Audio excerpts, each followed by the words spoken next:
Hello, नमस्कार sir. हा नमस्कार. आज आहे 20 सप्टेंबर 2025. हं. तर आजपासून तर शेतकऱ्याला एक अन्नद्या परत आहे.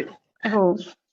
सुरुवातीला आपण सुरुवात विदर्भातून करू. हं. पूर्व आणि पश्चिम विदर्भामध्ये आणखीन 22 तारखेपर्यंत दररोज दुपारपर्यंत ऊन राहील समजा. हो. आपण रात्रीच्याला पुन्हा एकदा पाऊस येईल समजा, भाग बदलत पडेल. हो, हो. पूर्व विदर्भामध्ये वर्धा, नागपूर, भंडारा, गोंदिया, चंद्रपूर, यवतमाळ हं. या पट्ट्यामध्ये तसंच राहील.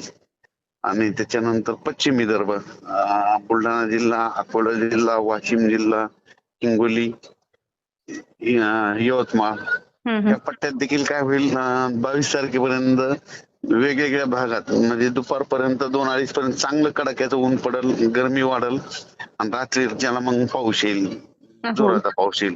काही काही हो. भाग पडेल, काही भाग सोडून पण देईल. हं, हं. पण त्याच्यात नंतर पूर्व आणि पश्चिम विदर्भातल्या शेतकऱ्याला सांगू इच्छितो की ते 6 आणि 5 11 जिल्ह्यातल्या हो. 26 तारखेच्या नंतर मग तुमच्या पूर्व आणि पश्चिम विदर्भामध्ये 26 ला नागपूरकडं, हं. 27, 26, 27, 28 हं, हं. काही ठिकाणी मुसळधार, कुठं अतिवृष्टी, कुठं वाहुणी असा हं. पाऊस पडणार आहे पूर्व विदर्भामध्ये हो, हो.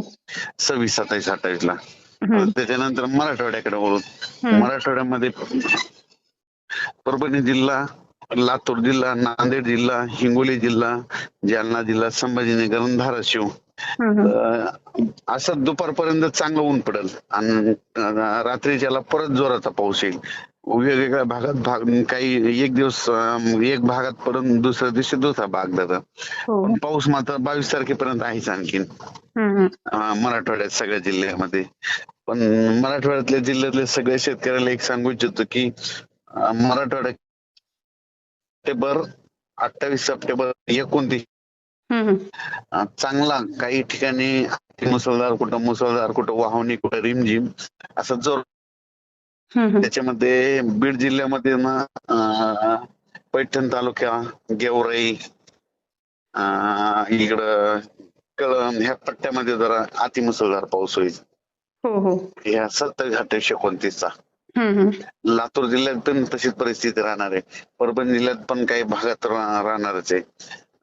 नांदेडमध्ये देखील असणारच आहे. हं, 27 हं. ते 30 नांदेडला तर 26 तारखेपासूनच पडेल. हो, हो. त्याच्यानंतर बीड जिल्हा झालं आपलं, हे धाराशिव जिल्ह्यात देखील तीच परिस्थिती राहील. म्हणजे 27 ते 29 दरम्यान. हं, हं. आणि संभाजीनगर कडे काय होईल 28, 29 दरम्यान. जालना जिल्हा 27, 28, 29 दरम्यान. काही ठिकाणी मुसळधार, कुठं अतिमुसळधार, कुठं ढगफुटी असा पाऊस राहील. हो.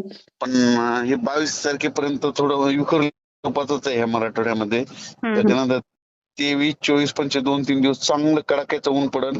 इतकं ऊन पडेल की असं उन्हात उभं राहावं वाटायचं नाही. गरमी देखील जास्त राहील. हो, हो. आता राहील आता पश्चिम महाराष्ट्र, हं. सातारा, सांगली, सोलापूर, कोल्हापूर, पुणे हं. आणि अहिल्यानगर. तर सांगतो की 22 तारखेपर्यंत आणखीन हं. तुमच्या इकडे दररोज वेगवेगळ्या भागात काही ठिकाणी दुपारी 2-3 वाजता पाऊस येईल, काही ठिकाणी 8 वाजता येईल आणि काही ठिकाणी 12-1 दरम्यान मध्ये येईल रात्रीच्याला पश्चिम हो. महाराष्ट्रात. हो, हो. पण दिवसा मात्र ऊन राहील. समजा आता ऊन पडेल असं 9 वाजता. हो. आणि त्याच्यानंतर मग काय होईल, पश्चिम महाराष्ट्रातल्या की त्या म्हणजे सातारा जिल्हा, सोलापूर, कोल्हापूर, सांगली, इकडं पुणे, अहिल्यानगर. तर हं, हं. तुमच्याकडं ना 27, 28, 29 काही ठिकाणी अतिमुसळधार पाऊस पडणार. पंढरपूर त्या पट्ट्यामध्ये, सोलापूर जिल्ह्यात अतिमुसळधार पाऊस पडेल. हो. त्याच्यानंतर अहिल्यानगर मध्ये अतिमुसळधार पाऊस पडणार. हं. संगमनेर, कोपरगाव, शिर्डी, हं, हं. श्रीरामपूर ते भाग जरा जास्त झोडपून काढणार आहे हो, हो. ह्या पट्ट्यामध्ये. आता म्हणजे ते आज इतका पडून की हे शेवटचा पाऊस मागची सगळी सरासरीच ओलांडून टाकेन, हो, हो. म्हणजे लेवल करून टाकेन सगळी. आता पण पडला नाही ती सरासरी ह्या शेवटच्या पावसात कव्हर करून जाईल. परतीच्या. पहिला तर हं. परतीच्या पावसात. हं. आणि उत्तर महाराष्ट्र राहिला. तर हं. उत्तर महाराष्ट्रामध्ये जळगाव जिल्हा, धुळे जिल्हा, नंदुरबार, नाशिक, इगतपुरी, मुंबई.